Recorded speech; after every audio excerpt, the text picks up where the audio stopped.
खाकी वर्दीतील माणुसकी आणि कर्तव्य दक्षता बघून पोलिसांप्रती अभिमान वाटावी असे कार्य पोलिसांच्या हातून घडत असताना खरोखर मनस्वी आनंद होत आहे. अशा या कर्तव्य बजावणाऱ्या पोलिसांना एनसीएन न्यूजचा मानाचा मुजरा.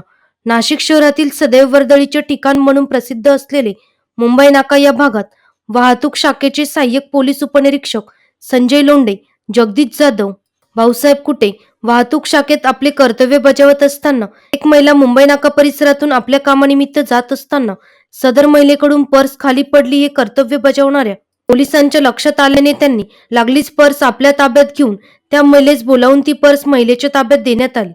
याबाबत कर्तव्य बजावणाऱ्या पोलिसांनी माहिती दिली.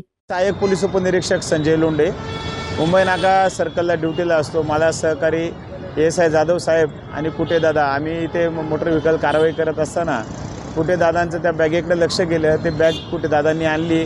आम्ही ती चौकशी करून एका पंचासमक्ष चौकशी करून त्याचं चेक केलं तर त्याचं महत्त्वाचे डॉक्युमेंट, मोबाईल आणि काही रक्कम भेटली. आणि ती रक्कम आम्ही सदर व्यक्तीचा तात्काळ मोबाईलद्वारे त्याचे आलेल्या कॉल डिटेल्स घेऊन त्याला कॉन्टॅक्ट करून त्या महिलेला ताबडतोब बोलवलं. आणि आमच्या कुटे यांच्याच म्हणजे उत्कृष्ट कामगिरीमुळे ती बॅग दुसऱ्याच्या कोणाच्या हातात न जाता ती डायरेक्ट त्यांनी आणली आणि माझ्याकडे दिल्यामुळं आम्ही पोलिसांशी संपर्क साधला.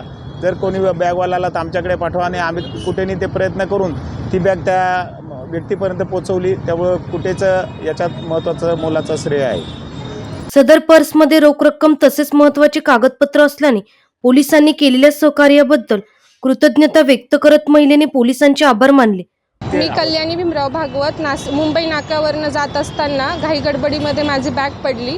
त्यामध्ये ओरिजिनल डॉक्युमेंट्स होते, 4-5 हजार रुपये होते, माझा मोबाईल होता. पोलिसांचे लोंढे साहेब, जाधव साहेब आणि कुटेदादांच्या सहकार्यामुळे मला माझी बॅग लगेच मिळाली. धन्यवाद. पोलिसांचे कार्य खरोखर कौतुकास्पद असल्याने परिसरातील नागरिकांनी पोलिसांचे आभार मानत अभिनंदन केले. एनसीएन न्यूज साठी प्रतिनिधी रोहन दानी, नाशिक.